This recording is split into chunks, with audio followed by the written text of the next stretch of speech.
أعوذ بالله من الشيطان الرجيم بسم الله الرحمن الرحيم الحمد لله رب العالمين ثم الصلاة والسلام على أشرف الأنبياء والمرسلين حبيب قلوبنا وشفيع ذنوبنا وطبيب نفوسنا أبي القاسم المصطفى محمد اللهم صل على محمد وآل محمد وعجل فرجه وعلى أهل بيته الطيبين الطاهرين سيما الحجة بقية الله الأعظم روحي وأرواحنا له فداء واللعن الدائم على أعدائهم أجمعين إلى قيام يوم الدين.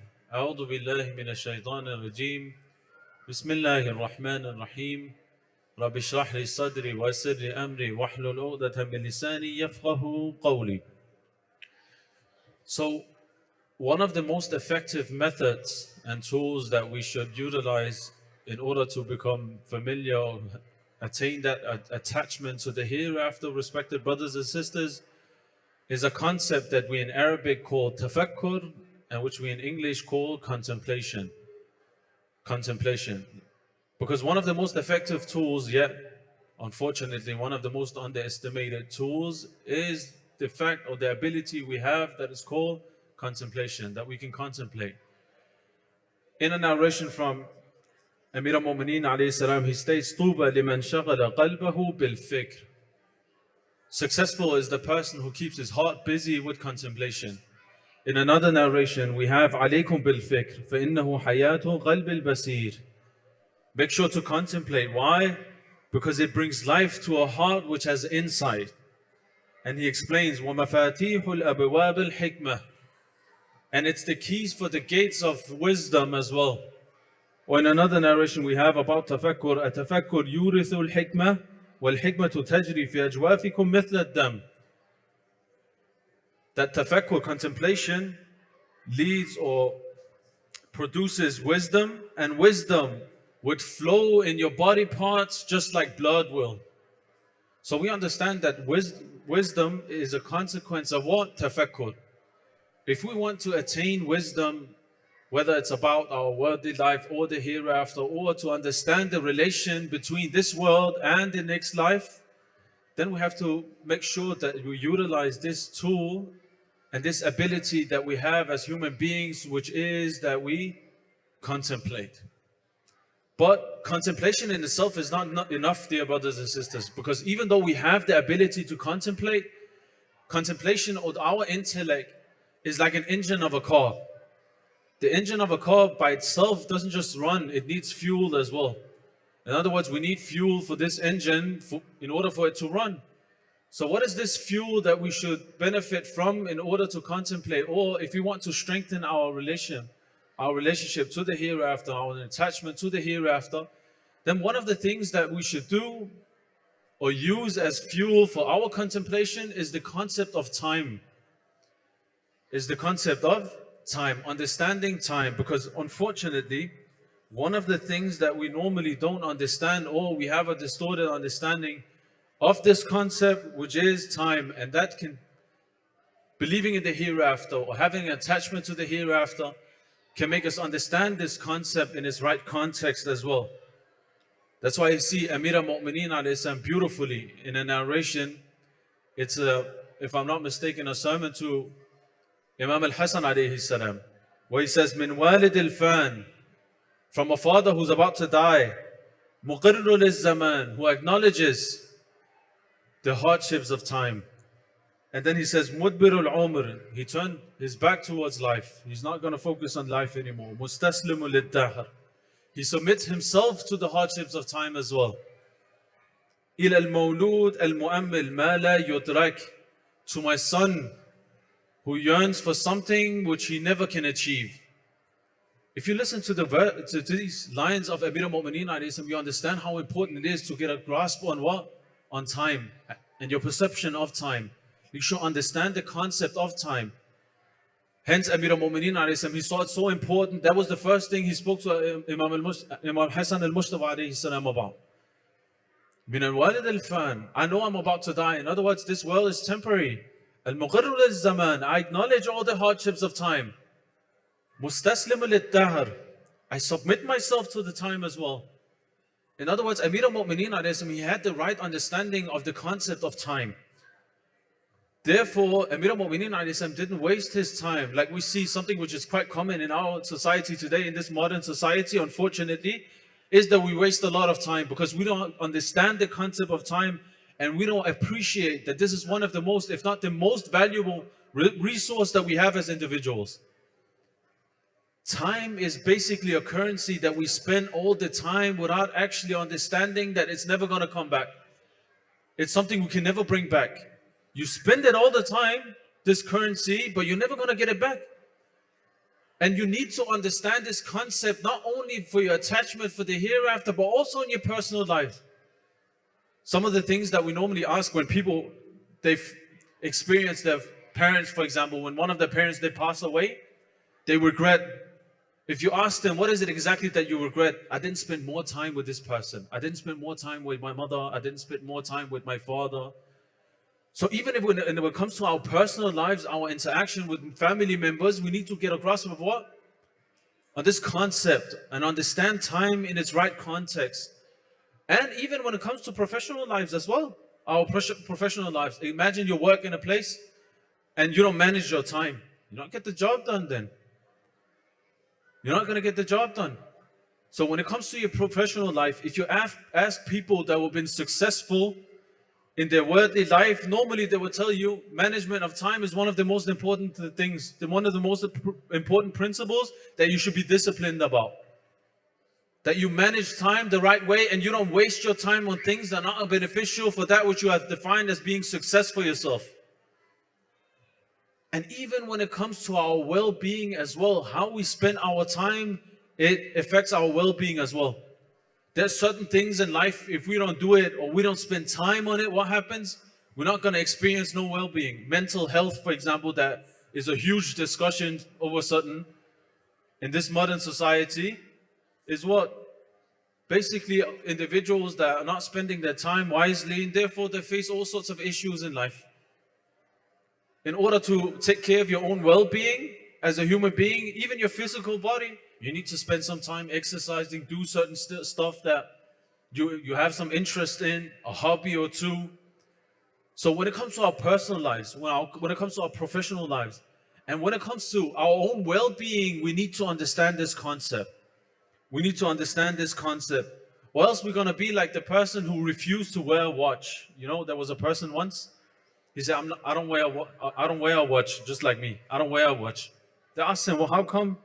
He said, because I don't like a device to tell me what to do. The guy thought to himself that if I wear a watch, the watch will tell me what time it is, therefore it's going to decide what I'm supposed to do. He thought that time doesn't pass by just because he doesn't wear a watch. He's disconnected from the reality that whether you like it or not, time's going to pass by. But unfortunately, if we don't appreciate and acknowledge that this is one of the most important resources that we have as human beings, then we're going to be like this person. I don't wear a watch. Why? Because I want to be disconnected from the reality. You're going to be dragged through life whether you like it or not then. And it's not something that's in your own hands. Because time doesn't stop just because you want it to stop. Hence, it's important that we don't waste it. In a narration from Rasulullah sallallahu alayhi wa sallam, he states, please recite salawat. Allahumma salli ala Muhammad wa ali Muhammad. He said, Ala inna dunya qad iltaharat mudbira. This worldly life has turned its back towards you. Has turned its back to you. So it's walking away. Imagine you're sitting in a room. This is how he explains it. You were just brought into this life. As you're doing that, this worldly life turned its back to you and it's starting to walk out. In other words, it's gone, whether you like it or not. And then he explains something as well in this same narration. وَالْآخِرَةُ قَدْ احْتَمَلَتْ مُقْبِلَةً. And the hereafter turning towards you and facing you right now. Then he explains something else. He said, إِنَّ لِلدُّنْيَا أَبْنَاء وَلِلْآخِرَةِ أَبْنَاء فَكُونُوا مِنْ أَبْنَاءِ الْآخِرَةِ. This worldly life has children and the hereafter has children as well. What is it that children normally have? They have a strong attachment to the parents. Hence, he gives this example as well. He said there are children of the hereafter and there's children of this worldly life. In other words, they have a strong attachment to this worldly life. And there are certain individuals that have such a strong attachment to the hereafter that that's the only focus in life. And then he says, be amongst the children of what? The hereafter. Have an attachment to the hereafter, not this worldly life which is turned away from you and is walking away from you whether you like it or not. There's a website which is called Life Countdown. I would like you to go home, inshallah, when you go home tonight, try it for yourself. And then look at what you feel yourself when you're seeing that. So when you enter that website, you write in the date of birth, when you were born. And when you do that, it starts counting how many hours and how many seconds you have left in this world. Based on the average person, like the lifespan of an average person. It starts to count down how long you're going to live. It tells you how many percent of your life has passed by. And just look at as the seconds pass by and is being counted, just look at it and tell me what you feel. Look at it for a second and contemplate and think about what you would change in your life, what you will make different in your life. Write it down then and tell me what you feel when you do it. Right before this lecture, I actually did it myself. I did it myself just so I don't say something, I preach something that I don't practice myself. And honestly, it is a bit scary. It said 45% of your life. I don't know if this website wants me to die quicker than I planned myself, but it said like 40% of your life has passed by. You have 60% of your life left. And honestly, looking at that, it's thought-provoking. Why? Because it starts to bring up some thoughts that you didn't think about before. You start to appreciate certain things in life which you weren't appreciating before. Hence, it's very important for us we understand the concept of time so we can benefit from this time that we have in this life, which is very limited compared to the hereafter, which we spoke about in the last couple of nights. Understand the concept of time, dear brothers and sisters. It's very important. Imagine a person who owns a mall. He tells you that you can enter, it's Black Friday. He tells you can enter, and for 10 minutes, you can take whatever you want in this mall. It's for yourself. What will you do? Would you just sit on the floor, start scratching your head and waste your time? Of course not. The majority of us will run in and take all the things we needed. Allah subhanahu wa ta'ala, He put us in this world and He told us from the beginning, your time is limited. Look at all the people around you that are passing away. Look at all the people around you that are dying. Your time is limited in this world. But we're like that person that just sit on the floor and start scratching our head, wasting our time, the most valuable resource that we have. We don't understand this. You know who understood it? Prophet Nuh alayhi salam. And you know what the beautiful thing, when Allah subhanahu wa ta'ala mentions Prophet Nuh in the Holy Quran, they say that approximately 950 years he called people to Islam. From 950 years. So he must have lived, what, over 1,000 years? Prophet Nuh alayhi salam. When the angel of death came to Prophet Nuh alayhi salam, he said, if I knew that time would pass by so quickly and my life would be ended so quickly, I would have ended my life in sujood. For 950 years, I wouldn't take my forehead off the ground if I knew it would be that short. This is a person who understands the concept of time. For 1,000 years he lived. That's much longer than the average human being. But still, he understood the concept of time. Hence he said, if I knew it would be that short, I would go in prostration for 950 years, that's it. Because it's short. And we only live for 80 years, but we act like we're going to live here forever. And we don't understand the concept of time. Once there was a taxi driver. My teacher, he told me he was sitting in a taxi. I don't know how many of you have been to the Middle East, in Middle Eastern country, most of you probably, in Iran especially. When you speak to taxi drivers, they have a bad habit sometimes. Of course, not all of them. There are good people amongst them as well. But a lot of them, they have a bad habit. They complain a lot. As soon as you step into the taxi from your start to the end of your journey, this guy's just ranting out about his complaints and what's going on, his problems, this, that. So he did that with my teacher. My teacher was sitting back in the back of his car, And he was complaining and complaining about his problems with his family, economy in Iran, I don't know, his issues with the society, cultural stuff. And he just kept on and on and on and on with complaining. When they finished and my teacher, they reached the destination, my teacher, he asked him, how old are you? He said, I'm 46 years old. Do you think that time passes by quickly? He said, yeah, I feel like it's just been like my whole life, these 46 years, just been like one single moment. That's how fast it was. He said, okay, so how long you expect to continue living as well? He said, I don't know. I'm an unhealthy person, so maybe 30 years max. 30 years. He said, so you live for just a moment, and you're going to live for just another moment. Is a moment of living, or what you call just a moment, is that worth complaining about so much? Is that worth, I don't know, continue be complaining about your life and nagging all the time 24/7? Is that really worth it? When you only live for just a moment and you're just going to live for another moment? He said, no, you're right. That's simple. For a second, he understood the concept of time, and he thought about it. He contemplated upon the what? The concept of time. And suddenly all the problems he was nagging about for, I don't know, 20 minutes, non-stop in the taxi, he forgot all of it. This is one of the effects of understanding the concept of time, respected brothers and sisters. That even issues and problems and hardships in life, you will forget about it. You don't have time to complaining all the time and time to be nagging all the time 24/7. Why? Because you start to appreciate the things in life, even the small blessings in life.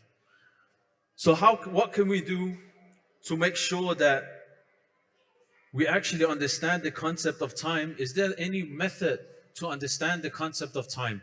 There's one thing which is highly recommended, which we have from the teachings of Ahlul Bayt alayhimu salam, respected brothers and sisters, and that's it. That is that we once a week, or twice a month, at least twice a month, go to a graveyard and visit the graveyard.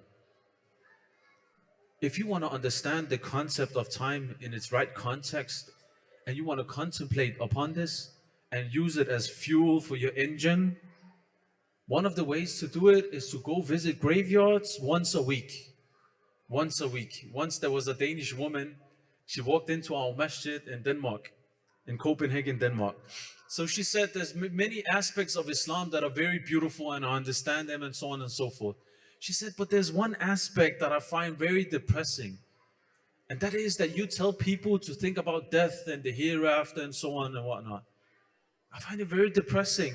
And you even tell the youth and you encourage them to go and visit graveyards as well. That's depressing. I said, in fact, it's the opposite. It is the exact opposite. She said, how? When we go to the graveyard, I tell a young person, the youth, I tell them, sit above the grave, look at the gravestone, imagine it's your name written on that grave. Imagine it's your name written on that grave and you're lying in that grave right now. What will you do different in your lives? Would you change your behavior towards certain individuals? Would you start to appreciate certain things that you didn't appreciate before? Whatever you would do, write it down. And then get up and you go change it. That's simple. Why? Because it's not your name written on the grave. I told her, you know how much joy in life it actually brings to a person? Because they go back to their daily lives starting to appreciate even the small blessings that they were taking for granted. All the things that they were taking for granted, which was right in front of their nose, they start to appreciating it.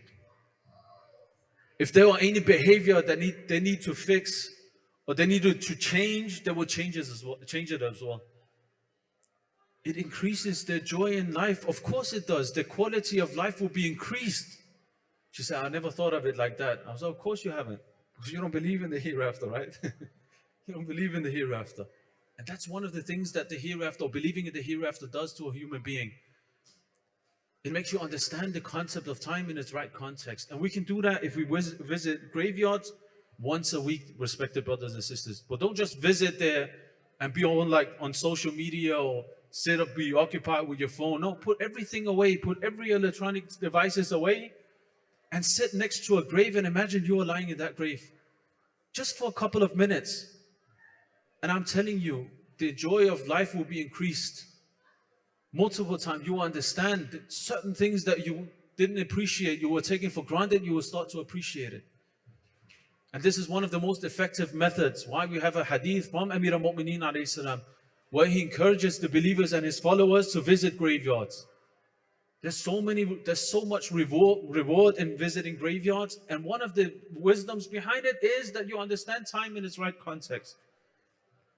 You understand the concept of time. What's the second action or the second method that we can use? That is, hold yourself accountable in the end of the day. Hold yourself accountable before you will be held accountable on the day of judgment. Always remember that. When you finish your day and you're about to sleep, 2-3 minutes before you're about to go to sleep, tell yourself or ask yourself these questions. Did I show a behavior which Allah subhanahu wa ta'ala wouldn't be pleased with? Seek istighfar for it. Repent. But if you are blessed with something in life, you know what you do? You ask Allah subhanahu wa ta'ala to increase that blessing, to give you more from that blessing as well. In a narration we have, حَاسِبُوا أَنفُسَكُمْ قَبْلَ أَن تُحَاسَبُوا. Hold yourself accountable before you will be held accountable. In another narration from Imam Qadr alayhi salam, he tells one of his companions, he said, يَا حِشَامْ لَيْسَ مِنَّا وَلَمْ مَنْ لَمْ لَا يُحَاسِبْ نَفْسَهُ فِي كُلِّ يَوْمٍ. He's not from us, the person who does not what? Hold himself accountable every single day. Every day. That should be one of the benchmarks for being a Shia. If you want to know whether you're a follower of Amir al-Mu'mineen alayhi salam or Ahlul Bayt alayhi salam, you should see, do I hold myself accountable for my actions in the end of the day? Because when you're starting to do that slowly, what you will experience is that you start to appreciate time. You will understand the concept of time. Then you know, I can't just waste my most valuable resource in this life. A currency that I'm never going to get back, but I'm spending all the time. You become more precise. You become more focused in your daily lives as well. Hence, one of the most important things or the most important actions we can do or contemplate about, respected brothers and sisters, that's the concept of time. Understand time in its right context. How can we do that? 1, visit graveyards. 2, make sure that you hold yourself accountable for your actions at the end of the day. Sallu ala Muhammad wa ali Muhammad.